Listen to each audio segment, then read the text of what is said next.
Feedback. Feedback. Hi, this is Theo Broughton. And I am Thabiti Mpina. Inviting you to join us each Monday at 9 a.m. for Feedback, a positive image production by Hood Research. Encourage others to tune in each Monday on Comcast Detroit, Roku, Amazon Fire TV, watch WHPR TV Network anywhere. And take us along with you. Feedback. Take us along with you. Happy Monday to everybody out there. Oh, wow. This weekend was really, really a great weekend. I got a chance to hear the mighty clouds of joy. And I enjoyed the program very much. And I hope that some of you tuned in were there as well. Want to say happy Monday to Jackie and Michelle and to Carolyn and just all of the people that I met and this weekend Councilmember Angela Callaway was there also, and Deputy Mayor Todd Bettison, and I mean there were just so many people there at this event. Thabiti, who you want to say hey to? Yeah, send a shout out to Brother Professor Griggs. Him and I were communicating over the weekend with a post that I did. Also, shout out to Soulworks, Kex Ahmed, and Sister Tahira Ahmed. Also, Sister Ruth, Sister Jackie. I want to thank Katrina for this scarf that I'm wearing, and some of you will be able to see. It represents Palestine. I'm not with Hamas, but I am with the Palestinian people. So I want to support them with all that they're going through. And as I always say, and I'm going to demonstrate it, now have your pen and paper handy because we're going to have guests and we're going to have information, and you need to be able to get hold of both of them. All right. Oh, and I got to mention, I saw my favorite actress, Ashley Richardson, over the weekend, and her daughter, Sarita. Yeah. See, it was really an enjoyable weekend. You know, well, we always say feast of famine. We'll see how this morning goes. But in the meantime, you know, this red light abuse is just carrying on and on and on, and something has to be done. We have just got to impress upon the police chief, the mayor, and council, and all of them that we need some more officers on the street. I've mentioned before, there was an experiment done, and the experiment was to put a vacant police vehicle at an intersection and watch the change in attitude, watch the change in actions. Watch the change where they say, uh-oh, I better respect something around here or they're going to get me.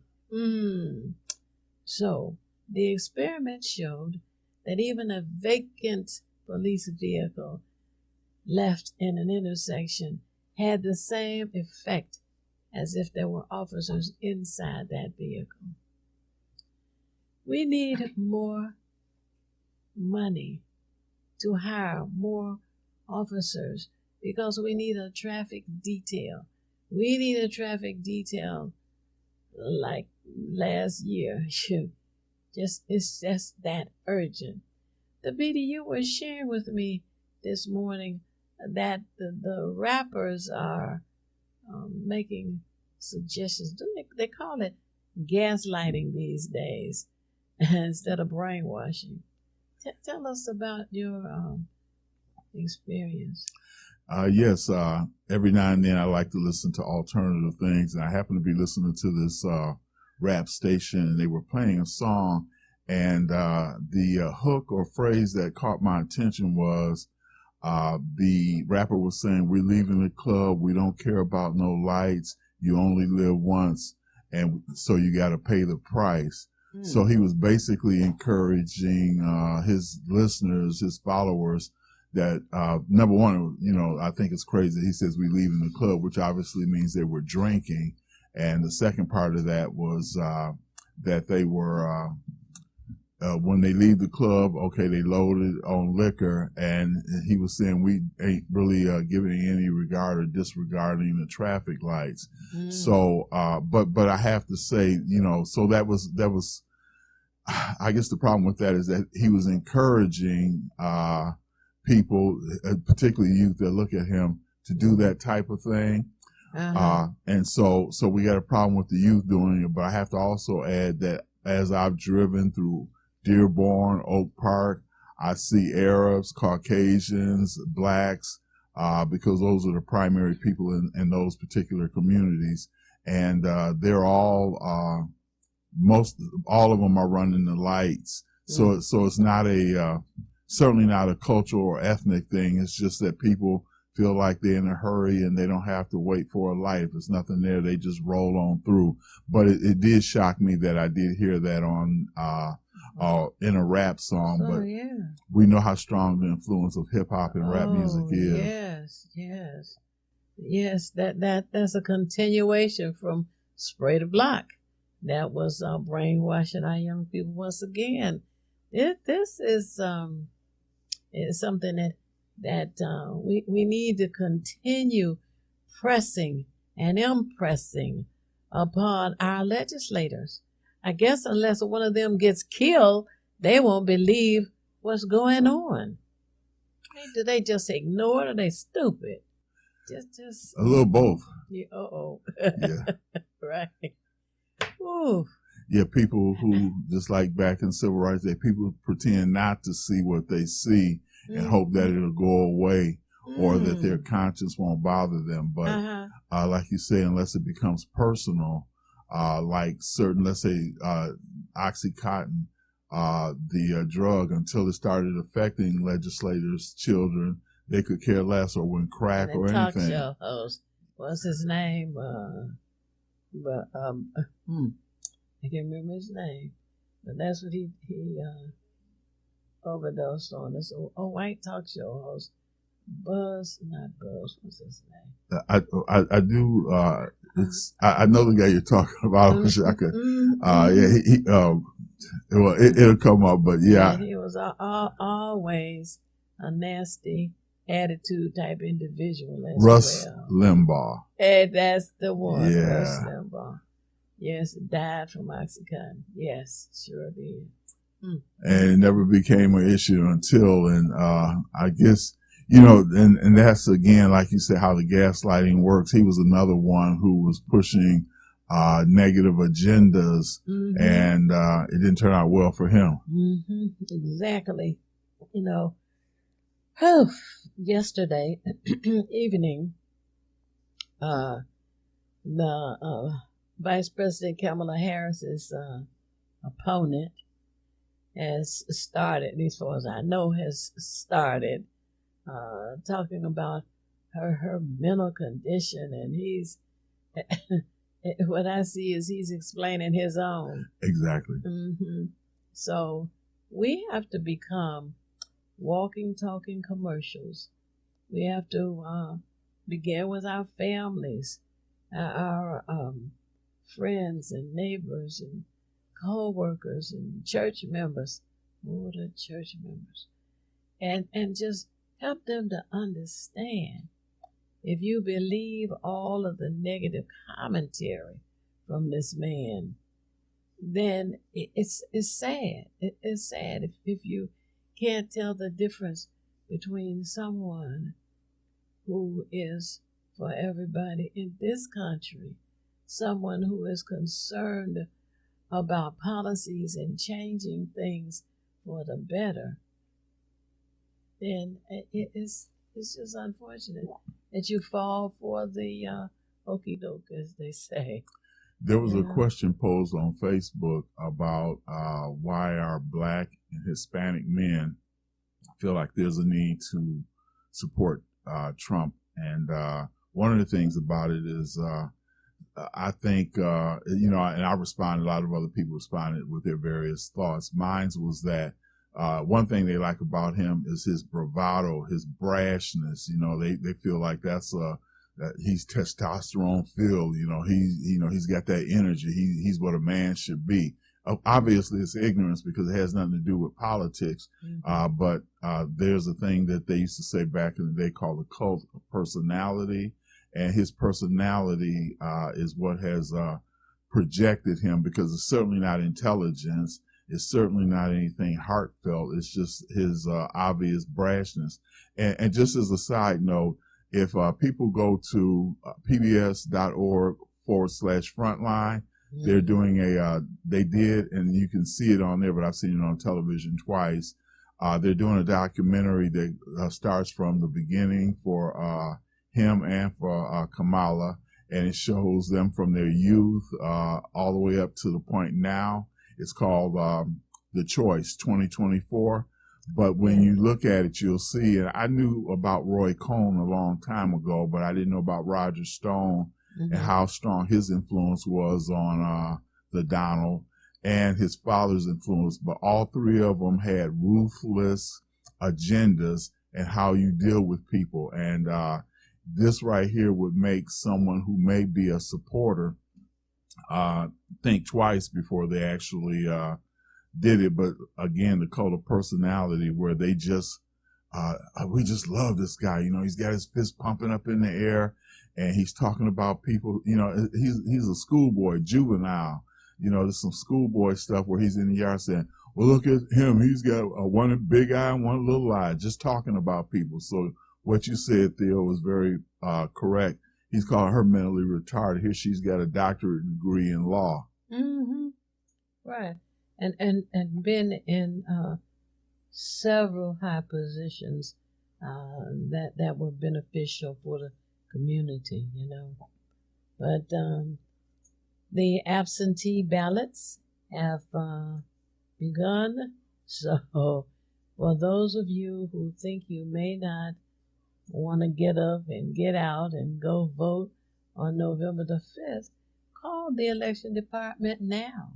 Make arrangements for them to forward an absentee ballot to you.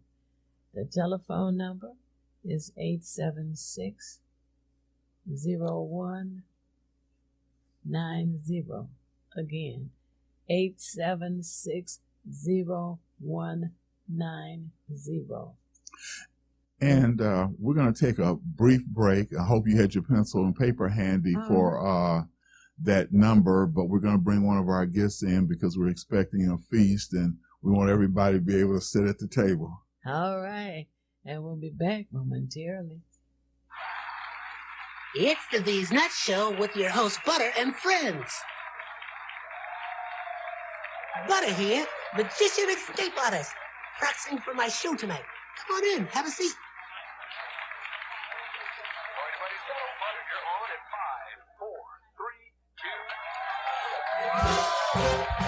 In a few seconds, you gotta be enough to get out of this one.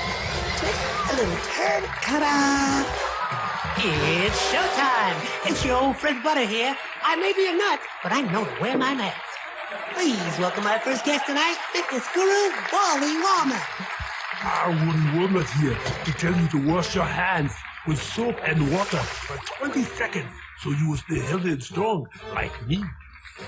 Almond Cruz here, sliding in with the news. Distance is what we must do to stay away from the chin and other germs in the air that might be trying to get on you. Social distancing is a wonderful way to see friends.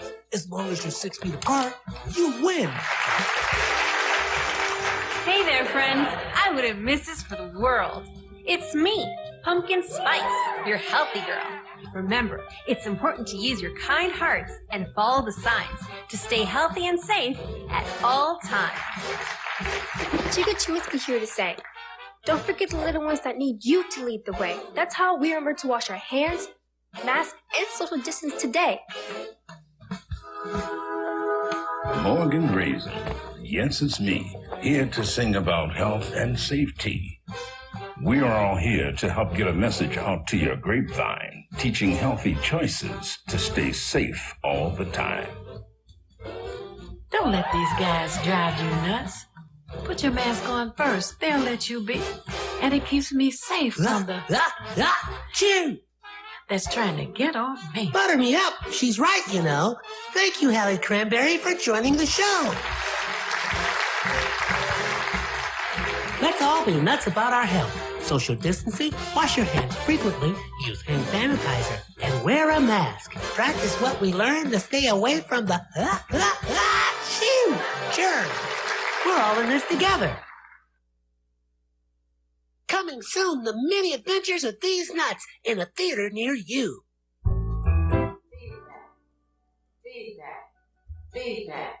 Hi, this is Theo Broten, And I am the Beatty and Pinda, inviting you to join us each Monday at 9 a.m. for feedback. a positive image production by Hood Research. Encourage others to tune in each Monday on Comcast Detroit, Roku, Amazon Fire TV, watch WHPR TV Network anywhere. and take us along with you. Feedback. We're back. I hope you took the time to refresh your orange juice or your coffee. Oh, I need to add water to that as well. And call someone. Tell them to turn on the radio. You can see. And we have our guest who has joined us this morning, the BB. Yes, I'm so happy to have this brother here. I've known him for decades, and he's what people call a Renaissance man. He just does a little bit of everything, and I'll just say, right off the bat, that he does calligraphy. He's a writer. He's a spoken word artist. He's just a great guy. He's very knowledgeable. But let me ask him. His name is David Watkins. And so we want to ask you, who is David Watkins? Hello there. David Watkins, postal worker, married man, love my wife, like my job. I've been in the post office now for over 40 years. Wow. I love to write, read, draw, edit. I like to deal with words. And the word affirmation, I've changed to affirmation. And I have a book coming out this Saturday, October 5th, right here in Highland Park, 40 Avalon, Mama Shoe, Homework House.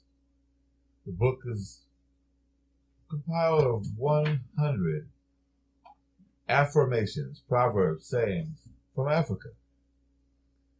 Many sayings we have in our language, for example, speak softly, but carry a big stick, are attributed to others, such as President Roosevelt, who said that first on this continent.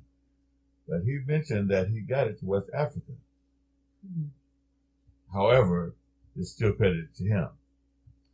That is one of the many affirmations that I have in this book. And each one actually is a conversation starter.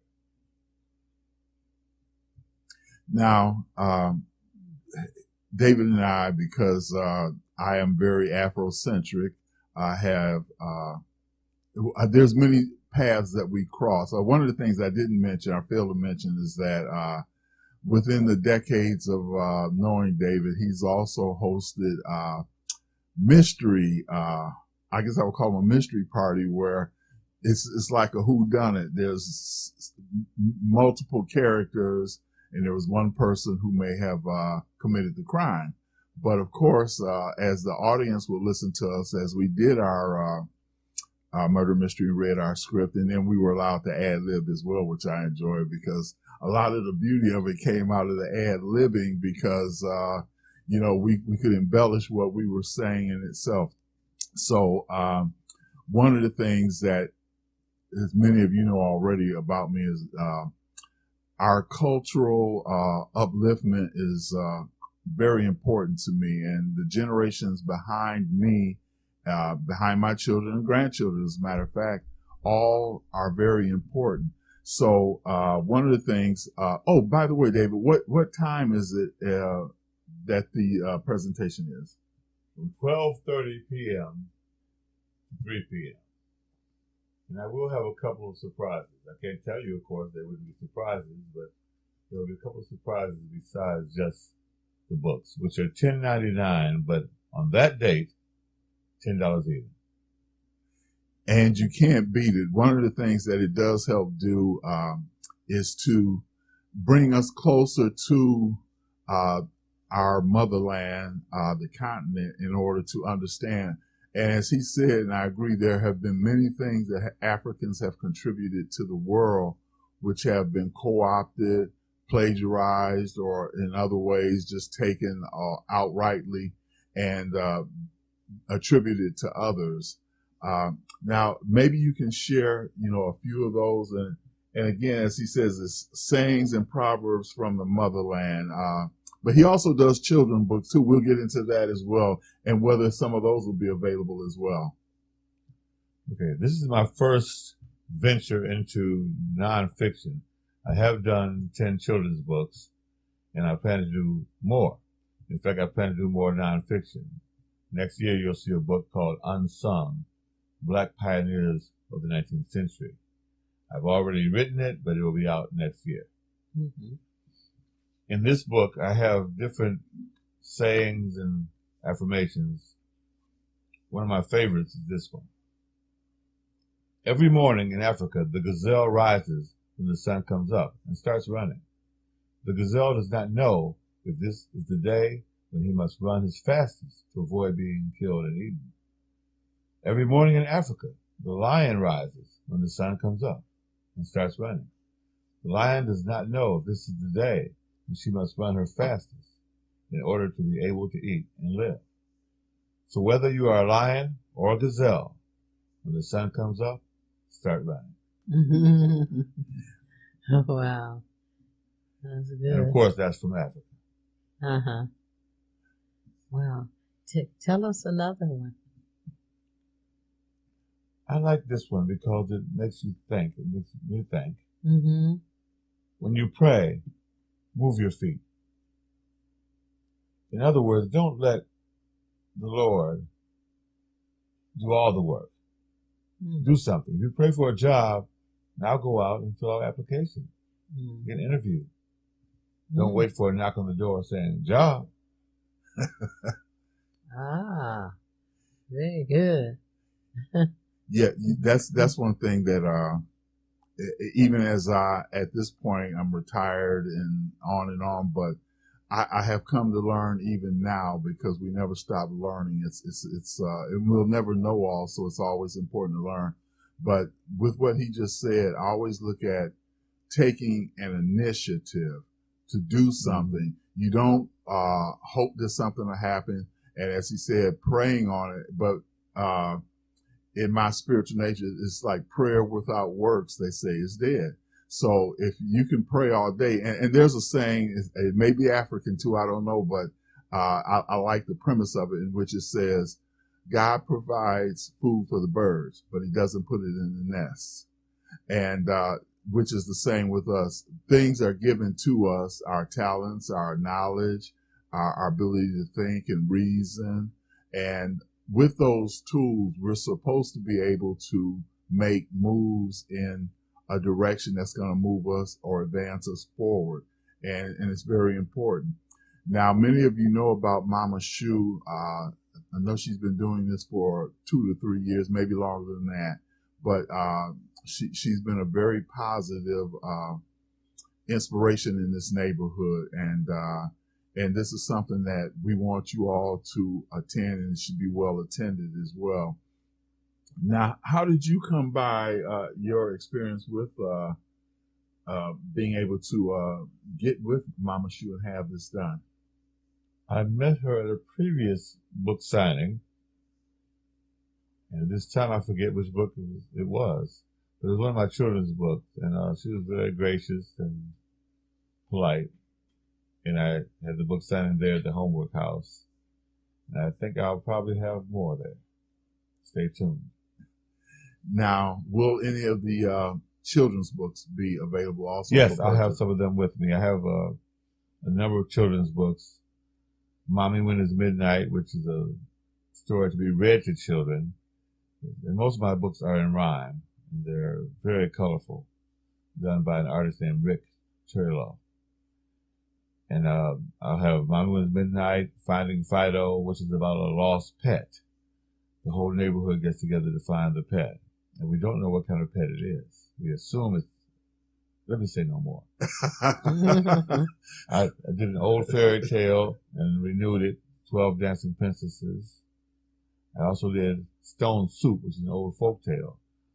But I retold them in rhyme and with mostly black characters, but multicultural characters. Children's books. And I would add that my granddaughter and I have attended a number of Davis presentations, whether they were at libraries or other places. And she does have a number of his books as well. And one thing I do like about the format of rhyming, now we know this from songs and such, that it's easier to remember rhymes and melodies than it is just to read something that's more abstract or static. But at this point, we must take our bottom of the hour break. And as Theo would tell you, get your orange juice, your water, your tea, and as I will say, get your pen and paper handy too, because you want to write this information down. You want to be able to be in attendance with Davis. So we'll take this brief break and we'll be right back. All right.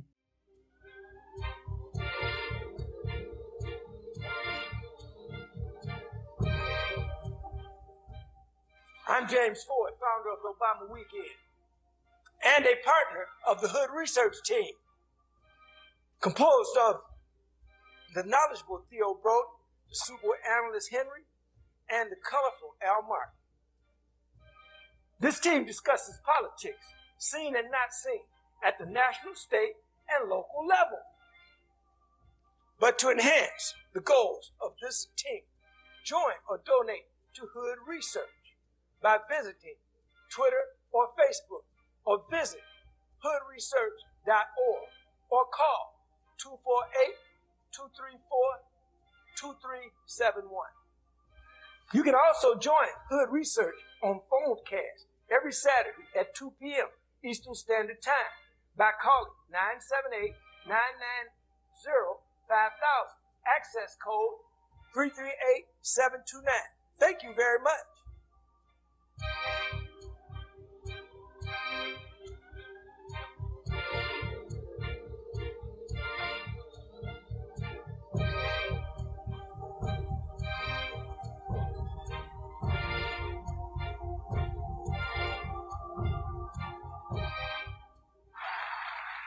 It's the These Nuts Show with your host, Butter and friends. Butter here, magician escape artist, practicing for my show tonight. Come on in, have a seat.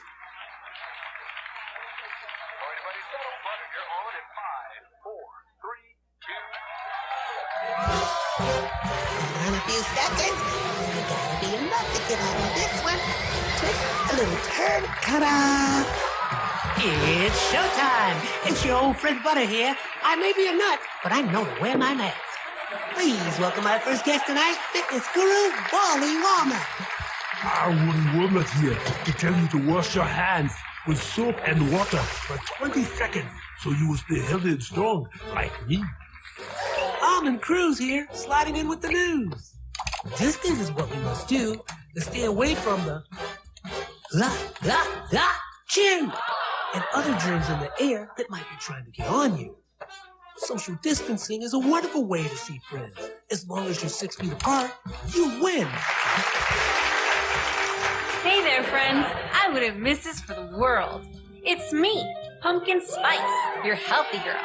Remember, it's important to use your kind hearts and follow the signs to stay healthy and safe at all times. Chica Chiminsky here to say, don't forget the little ones that need you to lead the way. That's how we remember to wash our hands, mask, and social distance today. Morgan Raisin. Yes, it's me, here to sing about health and safety. We are all here to help get a message out to your grapevine, teaching healthy choices to stay safe all the time. Don't let these guys drive you nuts. Put your mask on first. They'll let you be. And it keeps me safe from the... chew. that's trying to get on me. Butter me up. She's right, you know. Thank you, Hallie Cranberry, for joining the show. Let's all be nuts about our health. Social distancing, wash your hands frequently, use hand sanitizer, and wear a mask. Practice what we learned to stay away from the germs. We're all in this together. Coming soon, the many adventures of these nuts in a theater near you. It's time to do something more. Join the Detroit Police Department, either straight out of high school or make a bold career change. Do you want to be a Detroit police officer? Sir, yes, sir! Apply online at joindetroitblue.org. Feedback. Hi, this is Theo Broughton, And I am the BD Pinda, inviting you to join us each Monday at 9 a.m. for Feedback. a positive image production by Hood Research. Encourage others to tune in each Monday on Comcast Detroit, Roku, Amazon Fire TV, watch WHPR TV Network anywhere. and take us along with you. Feedback. And take us along with you.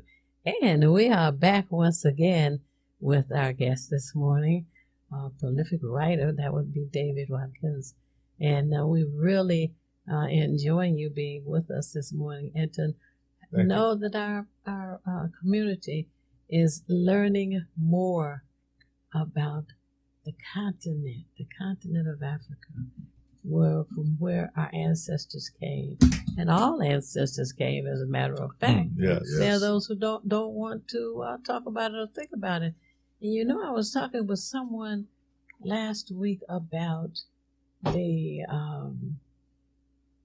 Jewish community and how the Africans actually were the first Jewish community there, and they now have is it Zionists they're calling them? Zionism, correct. Zionism, and our people don't really know a lot about that, but the way in which you're introducing part of a cultural experience makes it enjoyable, and it encourages us to share with our grandchildren, with each other, with our great-grandchildren, our neighbors' children, and to have that information available is wonderful. It really is. Yes, and David and I were talking off air along with Theo that one of the things that I feel personally is that, as I said to him, you don't have to say a lot to say a lot. And that's one of the beautiful things about Affirmations, the book that David Watkins will have this Saturday at Mama Shoes. He'll give you that information so that I hope you get your pen and paper handy, that you'll be able to do. But the beautiful thing about it is that, and I've heard this said, where you could look at Plato, Aristotle, Socrates, and some of them, they had long books that, after a while, the reading just became overwhelming, intense, and even boring. Whereas you can say a whole lot without saying a whole lot, just with a few words, because the depth and the profoundness of the statement kind of speaks for itself. So David's going to share with you a few more, and then we're going to also give you the information again. So get that pen and paper handy, because we want to see you Saturday. I am because we are. That's one of those sayings that can be translated so many different ways. But I'll leave it to you to define it, because people have different interpretations of different quotes, and thus the conversation starts. And hopefully it will be a good one. A slip of the tongue is worse than a slip of your feet. Say that one again. A slip of the tongue is worse than a slip of your feet. When you slip on your feet, you hurt yourself. But a slip of the tongue can do much damage. Wow. I won't name any politicians, but wow. What I like about that one, and then I'm gonna let David continue, is that I've often heard it said that once you breathe something out into the atmosphere, let's say into the universe, you can't take it back if you've insulted somebody. So therefore, what comes out should, well, I would say first be well thought out before you speak. A lot of times we'll speak from emotion, but in speaking from emotion, we haven't given it thought about whether it should be said or not, and what the consequences are of what we said, because it cannot be retrieved after that. So I think that's very important. And for me, this book, I have to say, really, because this is kind of the essence of who I am. And when I've spoken with people, I've often said to them that, how can I put this? There's a positivity, there's an energy that I think that is necessary. And it's important for us to keep that energy going. And remember that these are affirmations. These are sayings from Africa, which a lot of the world has adopted, but never knew the root or the source of it. And David will share more, and then we'll kind of elaborate on a few of them. But you got to make sure you're there so you can get this book and have it as part of your coffee table conversations. Autographed copy. It takes a whole village to raise a child. Very familiar. That's from Nigeria. And we all know what that means and can mean and does mean. You cannot turn the wind, so turn the sail. And I think for life, we're going to run into adversities. And in running into those adversities, sometimes you can't go through the mountain. So if you go around the mountain, but you find a way out of what you're into. And you know, again, some of these things are so self-explanatory, but I believe myself personally, they provoke and encourage a deeper conversation, because we are so detached from our original culture. The European culture is not our culture. We're a part of it, you know, and it's good to be open to embrace or to understand or experience other cultures, because we're in a international world where we're going to have various groups. So it's always important to know what's going on. But every ethnicity should know the roots of where they came from. And we've lost a lot of that because we've embraced what I've heard somebody say, and I like the expression, we are embracing an alien culture. And it hasn't been easy for us to deal with that either, which is why we struggle in this community, but not only in this country, but around the world, where a Eurocentric culture was more or less imposed upon us. Now, I want you to, again, David, share with them the location, the time, and some contact information. If they aren't able to attend, how can they get with David L. Watkins? Okay. The event will be 40 Avalon in Highland Park, here in Highland Park, 12:30 p.m. to 3 p.m. It's right off Woodward, 40 Avalon. David Watkins 10 at Comcast.net. That's my email address. Okay, repeat that again for the slow writers like me. David Watkins, DavidWatkins 10 at Comcast.net. I'm sorry, there's a period or a dot between the Comcast.net. Yes. Okay. I want to share one last one. This is a good one, I think. From Kenya. Having a good discussion is like having riches. Many of us know that already. We've had some good discussions and we were just shaking our heads and smiling. And it's enriching as well. It's enriching as well because a good conversation, and let us be clear on what good conversation is, because we were speaking about rap before our guest came on, and the transmission of words and the influence, because words are energy. There's vibration. I mean, everything vibrates because it's all part of the atomic structure, but I ain't gonna go into the physics and the quantums and all that stuff. That's not really necessary right now. But everything is a vibration. When we walk into a room, a lot of times we say, you know, something feels great about this, or you feel a certain unease. This is pretty much how our natural state or state of being has been and is. And so words have that same thing. That's why music is so universal in its effect. Even if you don't know the language, it's something about the vibration, the experience, the frequency of it that connects with you. Now, this is another one that's out of David's book. It's called When an Old Man or Woman Dies, a Library Burns to the Ground. This, I would say, is a reflection of the wisdom of our elders. And it's interesting because the youth today, but I think it's been youth all throughout time, so I don't even want to get on them. Youth throughout time have not really respected the experiences and the wisdom of the elders. And it just, in a way, you know, and all of us in here, I'm sure, can attest to, sometimes we think old folks don't know what they're talking about, or we want to label them as old, and those ideas are ancient.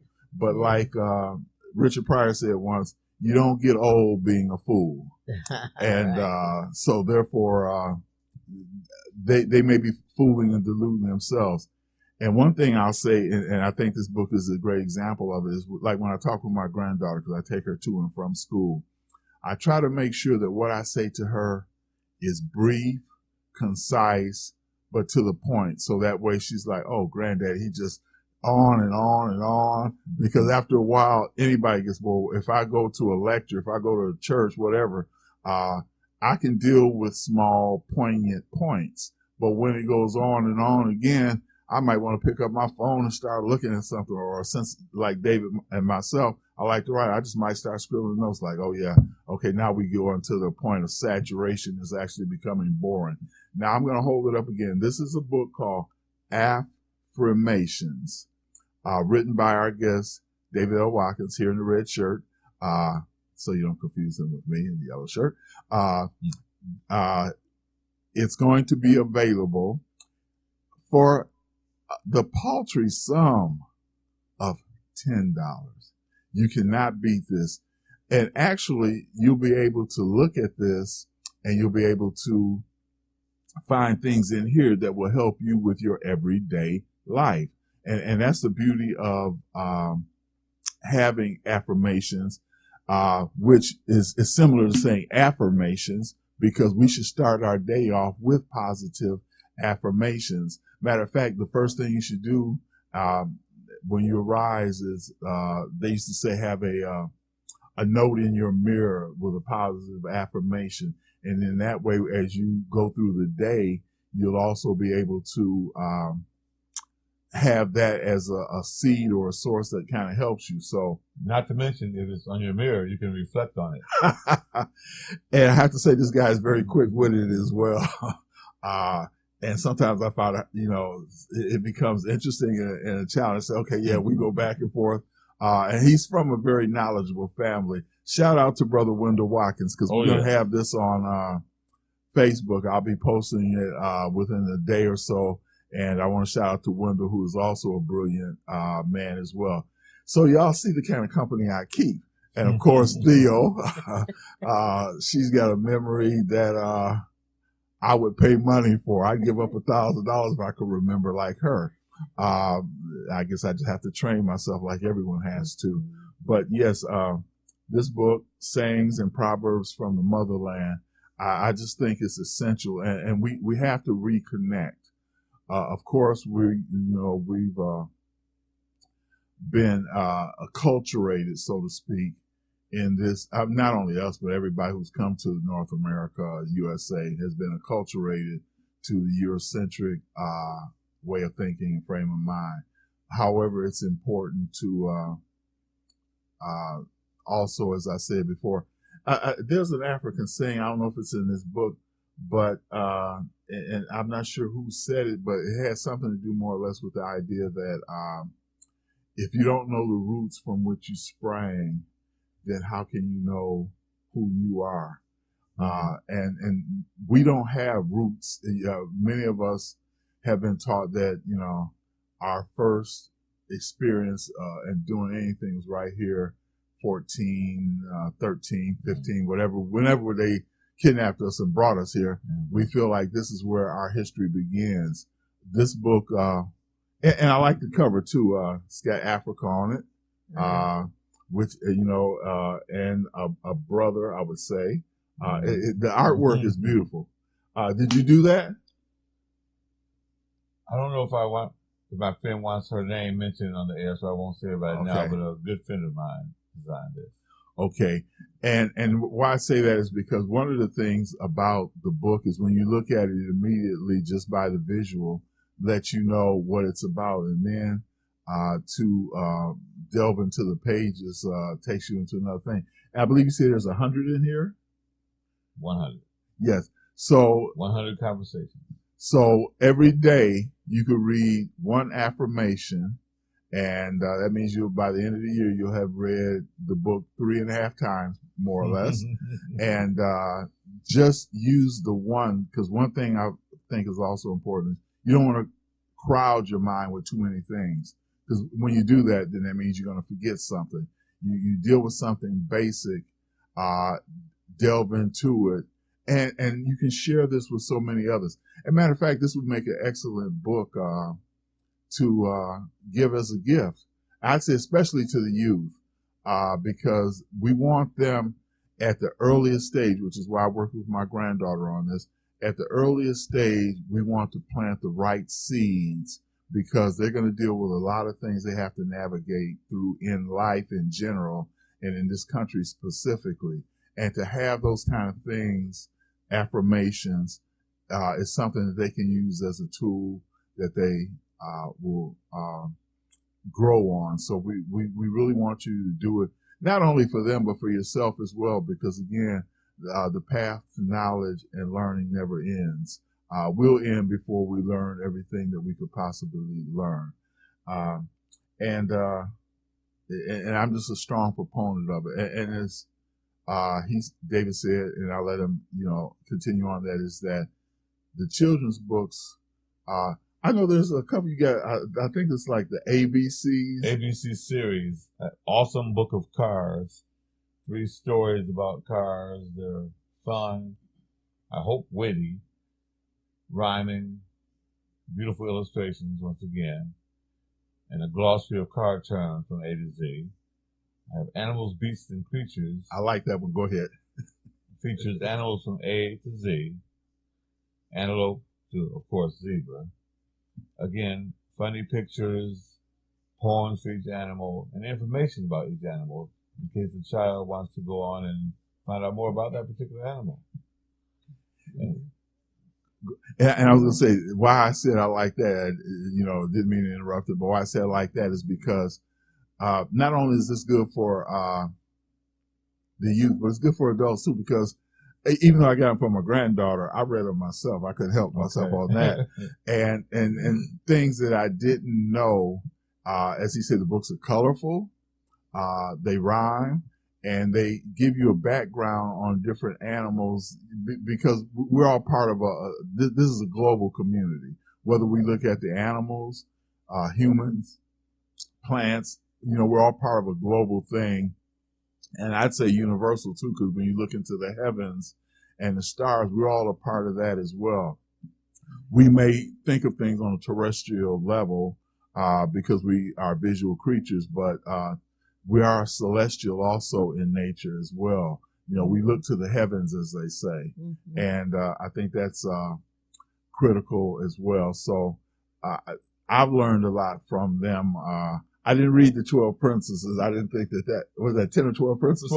12. I didn't read the 12 Princesses because I couldn't really get to that, and that was more designed for the children. And like he says, he has very diverse characters. So it's not, so you'll see Hispanic, people from India, Caucasians, African Americans and such. And children are very much, as we know, we give them crayons, right? So they're very drawn to color, and they're cartoons. We all grew up with cartoons. Some of them I wouldn't deal with now. The Simpsons are a little old, but some of them are a lot more raunchy now than they've ever been. And unfortunately, our children are seeing those kind of things as well. But that's what capitalism does. It makes money, and it really doesn't care if there's victims or not. It's just as long as they make money. So having these positive things, and I would say bring your children along to this event as well, because again, even though we'll be discussing the book Affirmations, we also want to be able to engage your children as well, and there will be books that will appeal to them. And I'm pretty sure David's going to speak, maybe briefly on those books as well, because again, we want to engage the children. And I think if I recall correctly, looking at the flyer, it did say refreshments. Now, that's the thing about us. If we can find something to drink or eat, we're going to be there. It could be a wedding. It could be somebody's graduation. And we want them to get done with the speeches and let's get on with the eating and the drinking. So, but don't let that be the reason. Don't let that be the reason that you come. Come because you want to grow within. And that's the whole thing. We want to build a knowledgeable, intellectual community. Right. You have really expressed an important point about the color. There is an elementary school in Detroit called Bagley, and within the school, it's colorful. The different walls, each wall has a different color on it, and would have different figures on it. And the children, we have one in the family who loves going to Bagley because when he gets there, it seems that the teachers are all waiting for him along with the other classmates and making it exciting. And it makes the children want to learn more. So I really applaud you for including a lot of color in the books that you write. But you were about to tell us about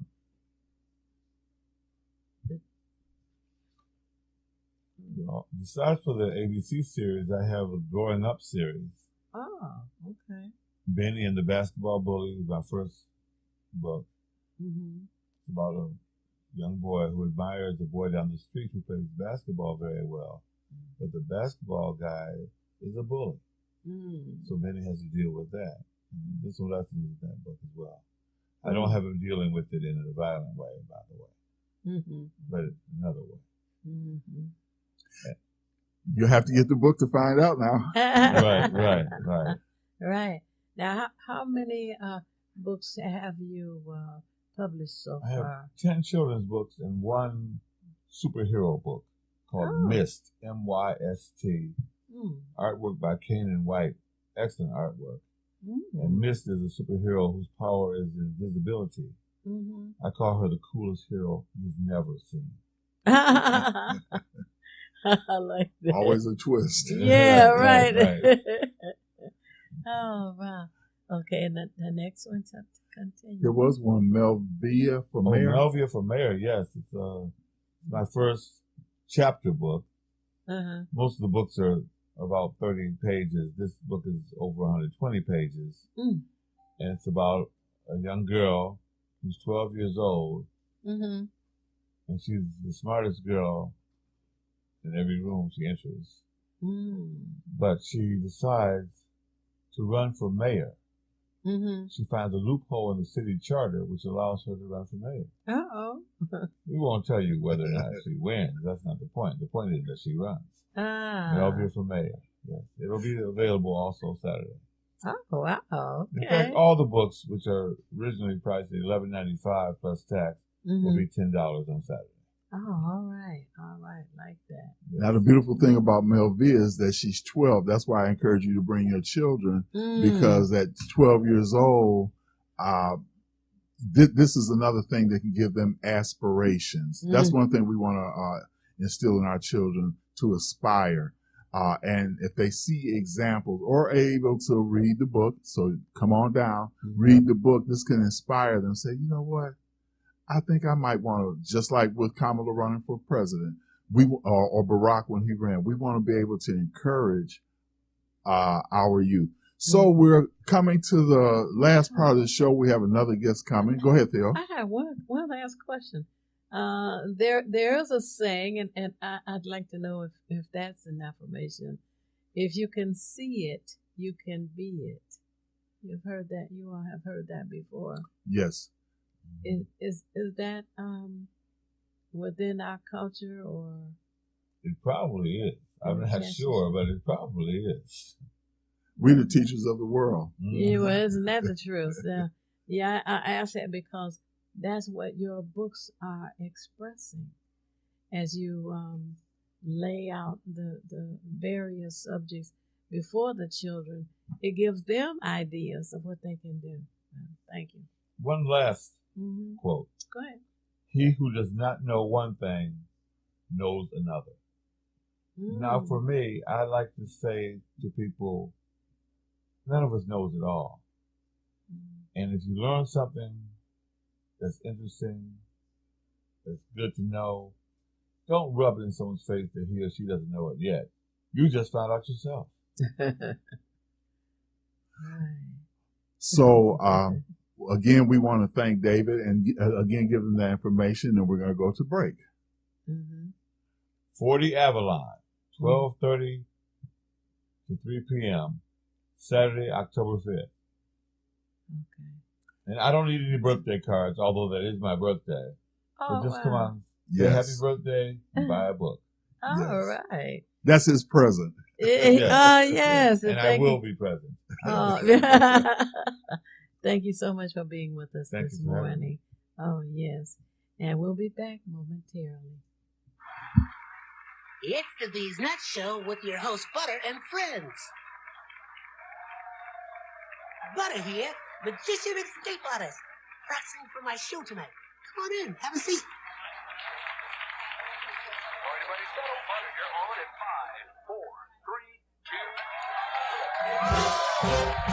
In a few seconds, you gotta be enough to get out of this one. Twist a little turn, ta-da! It's showtime. It's your old friend Butter here. I may be a nut, but I know to wear my mask. Please welcome my first guest tonight, fitness guru, Wally Womack.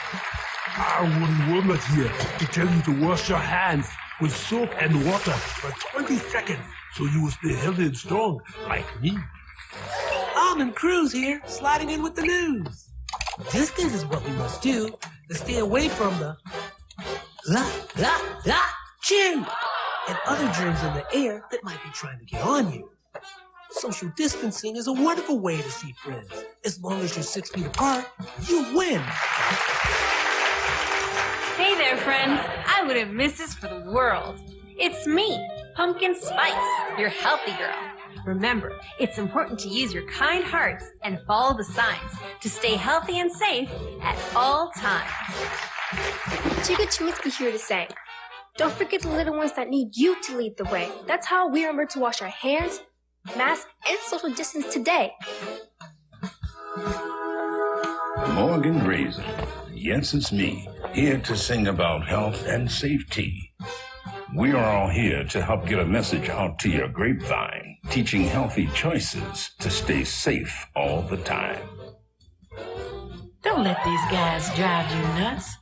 Put your mask on first. They'll let you be.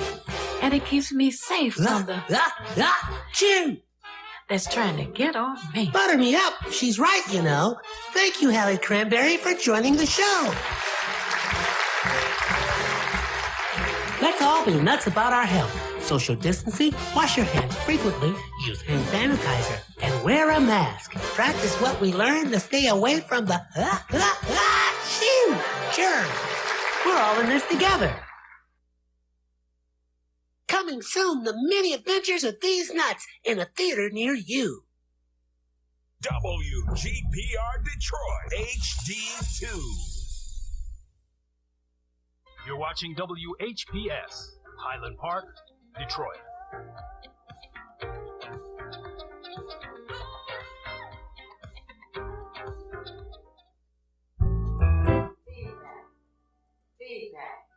Feedback. Hi, this is Theo Broughton, And I am the Beatty and Pinda, inviting you to join us each Monday at 9 a.m. for feedback. a positive image production by Hood Research. Encourage others to tune in each Monday on Comcast Detroit, Roku, Amazon Fire TV, watch WHPR TV Network anywhere. and take us along with you. Feedback. and take us along with you. Oh, I just love it. And we're on radio, you can see. All right. Monday morning, the last day of September, moving on into October. This year seems to have just flown away, you know. But we have something very serious going on at this time, and that is an election, a presidential election. If you think you want to sit out, no, oh boy. If you sit out, it is the wrong thing to do. If you want an absentee ballot so you can vote early, please call 313-876-0190.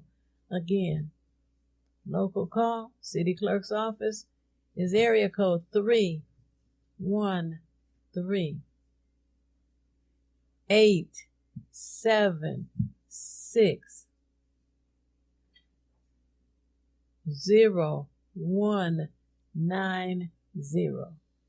Okay. And I hope you get your pen and paper ready, but we'll mention that again during the show. Yes, and I was trying to mention it slowly for those who were serious about writing it down so that they can call it once we're off this air. Because the importance of your vote in this presidential election is the difference between life and death. You've heard about feast, you've heard about famine. Famine is what you'll be looking at. And there's a book done by the Heritage Foundation, which is totally, I don't even want to say Republican, because the 45th president wasn't a Republican. He was just a cult leader. Many Republicans are abandoning him, but there's a book called, and you hear it on television quite a bit, it's called Project 2025, 992 pages of how they're going to take over the government. They're going to eliminate certain things. They want to eliminate the Department of Education, for one. They want to overhaul the justice system.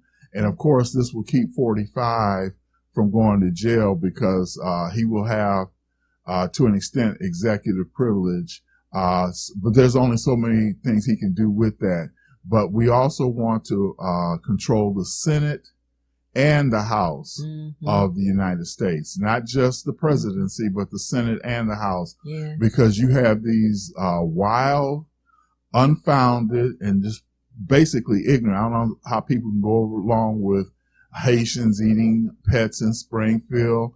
And he said in one of his speeches, now this is on the PBS thing that I mentioned earlier, that he knows that hate works. He actually said this with his mouth.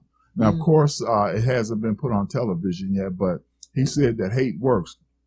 And he's proven that.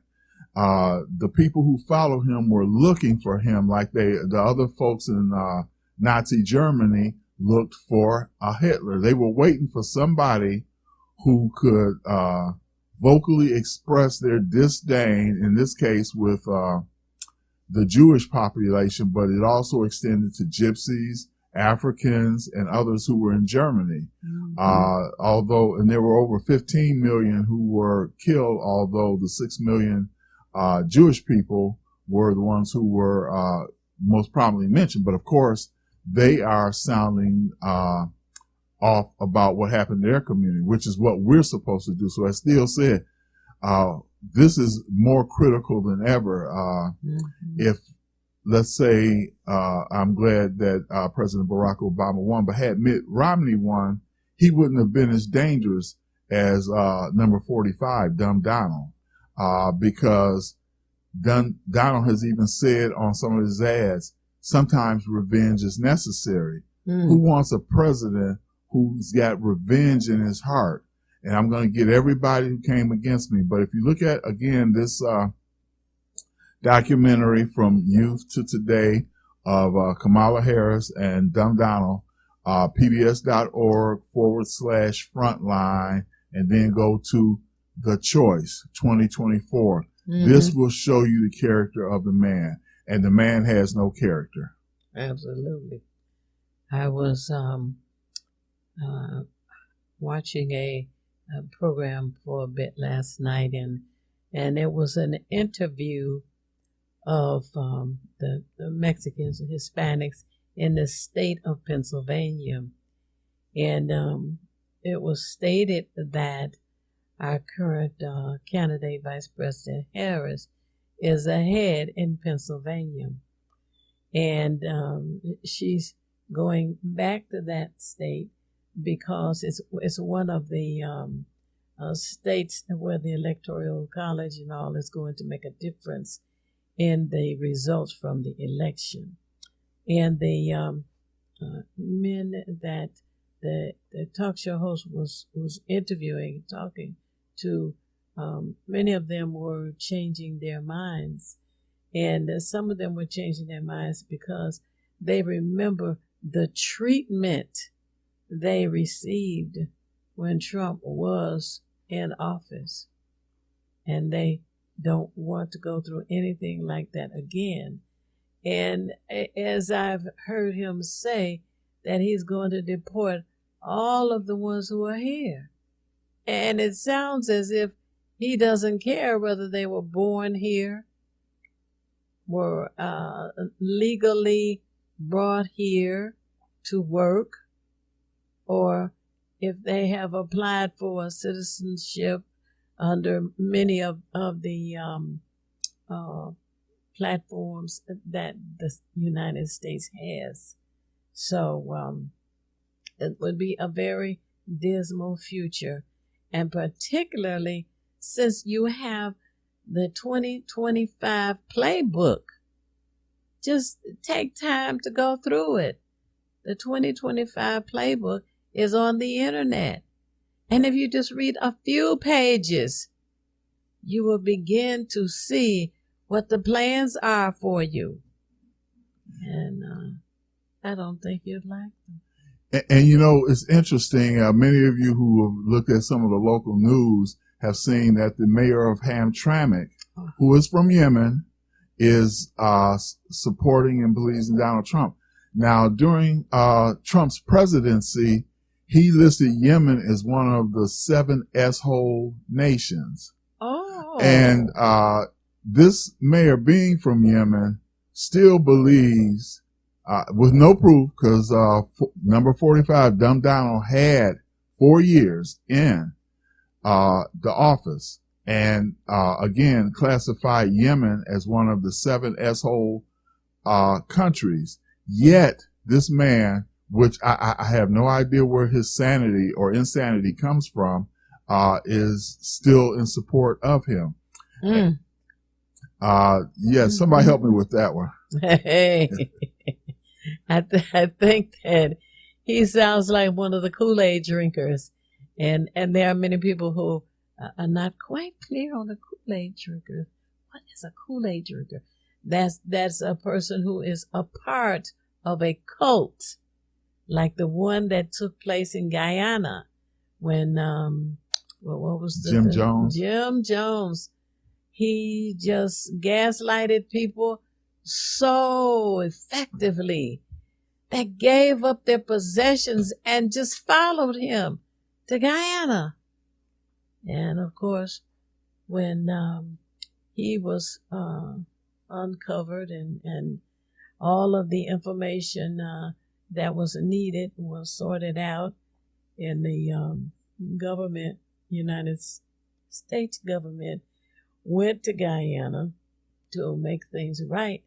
That's when Jim Jones called all of the cult followers to come into this room, and we're going to have a toast today. They didn't know the what, didn't matter. Passed out glasses of Kool-Aid with poison in the glasses. Now those people who, just a very few of them, decided that, no, I don't think I want this. They were killed.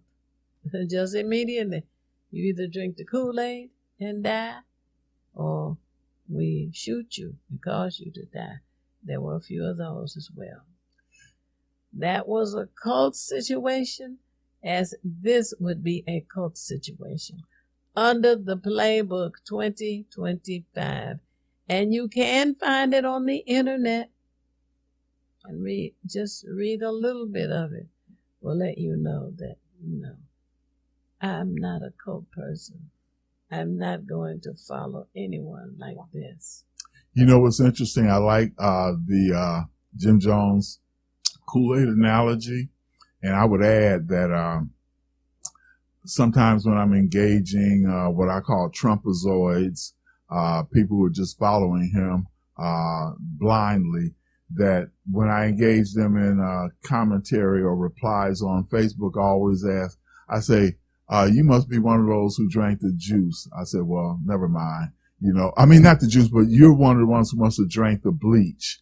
And then I'll say, never mind, since he encouraged them to drink bleach, and over a million people died during the 29 pandemic. And I said, well, okay, it's obvious you drank the bleach, because I want to remind them in a sort of offhand way that this is what the man told y'all to do. Yeah. And y'all still want to go along with it, along with the, you know, the Haitians eating the animals and everybody coming over as an immigrant. And one thing I want to make mention of, because I've kind of caught it, I get tired of these commercials, but I noticed not only with 45, but with some of the other politicians running, they use the phrase or term illegals. So they dehumanize them by using the term illegals. Yeah, we got to stop the illegals. The illegals are taking over. The illegals are taking our jobs. So they don't even, when you say illegals, you don't even classify them as human. You're looking at them as if they are scum or less than or subhuman or something along that line. And, and people are buying into that too. That's the bad part. Well, the pandemic of 2019, when it started, 2019, Trump was saying, "Oh, there's no such thing. Oh, we don't know what you're talking. Oh, no. It'll go away." And then and then when he couldn't lie anymore, that's when he started telling to drink bleach, and I'm like, oh my God. But can we hear Reverend Otis Morse III? Because not fascism, but democracy is on the ballot. Past Tuesday, on Tuesday night, I was watching a debate. I kind of felt the same way when I was watching the debate, the way some of you all just responded. But God placed something on my heart that I would like to share with everyone here and those who are online with us today. Politicians never do the right thing unless a moral witness, a prophetic wing, or an ethical enclave stand for them and demand change. Abraham Lincoln did not free the slaves because he felt like it, but he was forced into glory by the moral witness of the likes of Frederick Douglass. FDR did not create the New Deal because it was a good idea, but he was forced into glory by the moral witness of people who demanded action during the Great Depression.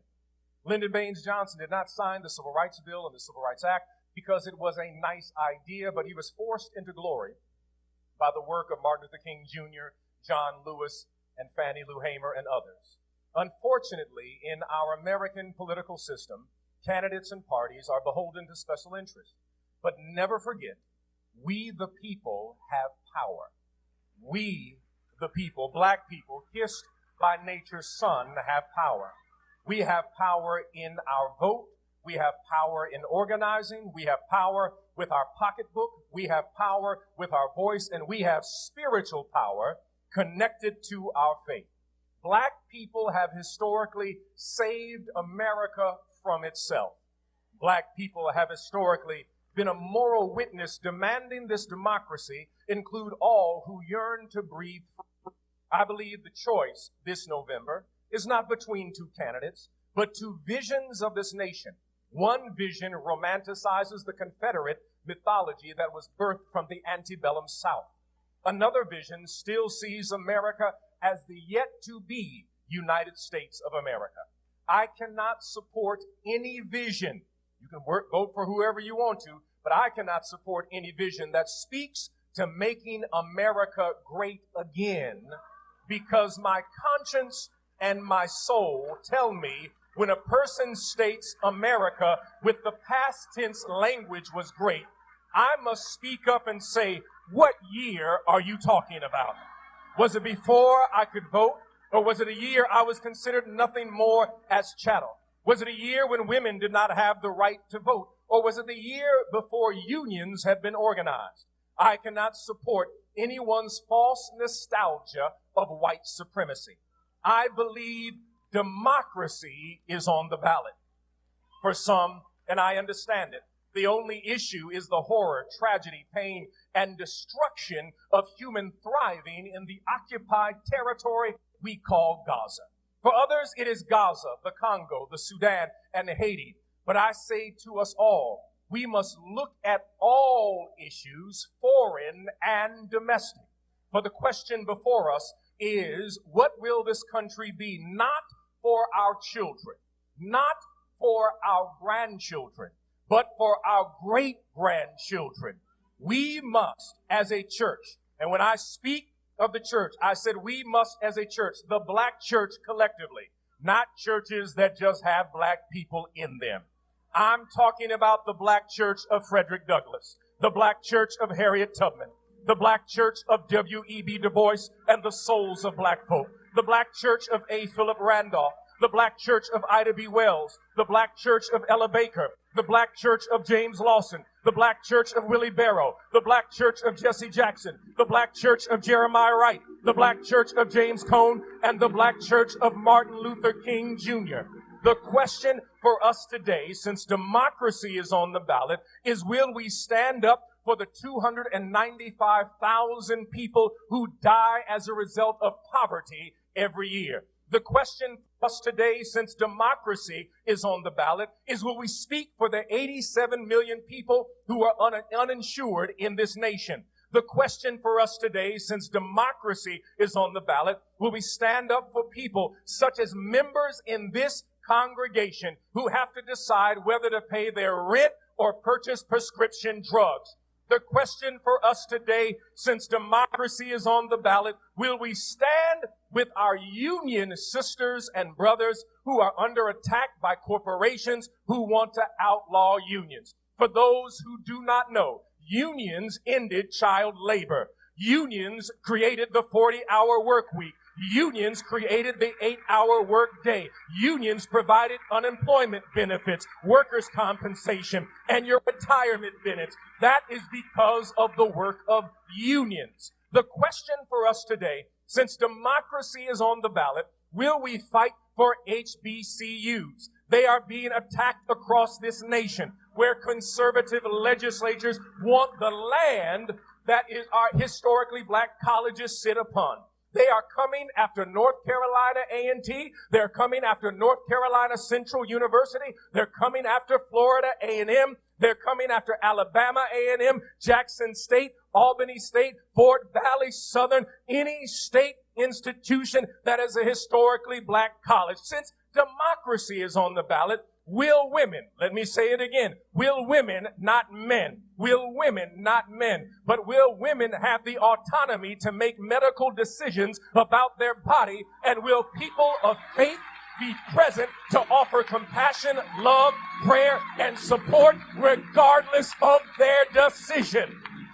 Will we fight to ensure that every returning citizen has full citizenship rights after they've served their time in prison? Since democracy is on the ballot, will we seek to abolish the penal system of incarceration that is destroying our community? Since democracy is on the ballot, will we vote to protect our right to vote across this nation? Conservative legislators are passing laws to restrict voting rights and gerrymandering districts to dilute black political power. Since democracy is on the ballot, will we fight to protect this planet as we are seeing the effects of climate change right here in Chicago? Since democracy is on the ballot, you must know there are 46 judicial appointments the next president will make that will reshape voting rights, unionization, homelessness, and even possibly outlaw historically black colleges. Since democracy is on the ballot,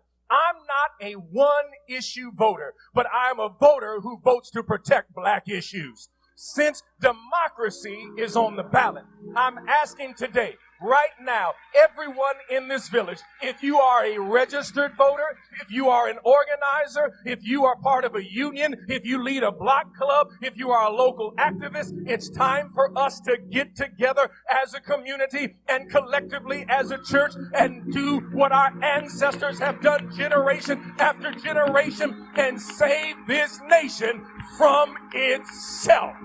Democracy is on the ballot. And I hope that you all took all of that in. That is very powerful. I'm going to try to get a copy of it. I'm going to talk with Theo later on because I'm going to put this on my Facebook page every day. Everything that Reverend Otis Moss III outlined, women's rights, we have to, it's our responsibility to save this nation from itself. Oh, absolutely. Then when he talked about the penal system, the prisons, and what needs to be done about them. You know, sadly, I heard on a program that there have been records that were destroyed off the computer. There are men who are incarcerated who were trying to get their, not just record expunged, but ones who are in prison, trying to get their cases reviewed so that they could have proven for them that they were indeed innocent and railroaded into prison. But they're coming to find out now that the current mayor, when he was the prosecutor, destroyed records. Why would you imagine that someone would do that? We're dealing with ruthless people who have no principles, morals, or conscience. I know Malcolm X said once, he said, and he was referring to the civil rights leaders in general, saying that they were appealing or attempting to appeal to the moral conscience of the United States. He says they have no morals and they have no conscience. So you're trying to appeal to something that is alien to them, and that's what we're dealing with, and particularly now. It is. And it's I don't know, it's disheartening in a way, but see, rather than us look at this in a way that we feel like we can't win, you don't win when you don't fight. Absolutely. You just can't win. You can complain and such. Now we're getting to the last part of the show, and I want Theo to share with you all how to become part of Hood Research. All right. First, I must say, when we vote, we win. When we vote, we win. I'm glad for those of you who have tuned in this morning because it has been such a wonderful and spirited program. In order to join Hood Research, you need to email Hood Research for an application on our website. The email is contact@hoodresearch.org. Again, that's CONTACT, the left symbol, the A with the circle around it, then HOODRESEARCH.org. Contact@hoodresearch.org. Hood Research has been in existence for 32 years, and we intend to continue sharing as much information as we can with you. And I say at the end of our program, it's not necessary for you to know everything. What is necessary is for you to know how to find what you need when you need it. We encourage you to seek out information and share with us as we share with you. The phone number for Hood Research is area code 248-234-2888. 2371. Again, the phone number for Hood Research is area code 248-234-2371. We encourage you to attend the meetings that we conduct. We meet at the Veterans Center, which is on Joy Road, just past Schaefer. 13721 Joy Road. 13721 Joy Road. And our meetings are from 6 p.m. until 8. There's a lot of good information that is shared in these meetings, which is the second Friday of each month. And we encourage you, if you have information to bring, announcements to bring, if you have a member of your Black Club or you come with that member, to share or bring flyers with you so that we can all work together on the issues within our community. We want you to know that this is a time of year where dormant seeding is appropriate. Dormant seeding is a time that you take to get grass seeds and sprinkle them all around the home so that in the spring, when the snow melts and the rain comes, they will then germinate and strengthen the grass that you already have. We're about beautifying our neighborhoods as well. So that's just something I wanted to share with you this morning, because we are rolling on into the dormant season. And that is something that has to happen when it's cold, so that you will strengthen your yard for the coming spring. Thank you for tuning in this morning. And join us again next Monday at 9 a.m. And know that you go to our website or call the number. You'll get the phone numbers and the access code for our Saturday afternoon call, which is from 3 p.m. until 6. You don't have to go anywhere. You don't have to leave your yard. You don't have to leave your easy chair. You don't even have to get out of bed. Just call that number and join us each Saturday from 3 p.m. until 6, or a portion of that time. And we look forward to being here with you next Monday at 9 a.m. Thank you for being with us today. Tell others about us. Peace. Feedback. Hi, this is Theo Broughton, And I am the BDM Pina, inviting you to join us each Monday at 9 a.m. for feedback. a positive image production by Hood Research. Encourage others to tune in each Monday on Comcast Detroit, Roku, Amazon Fire TV, watch WHPR TV Network anywhere. and take us along with you. Feedback.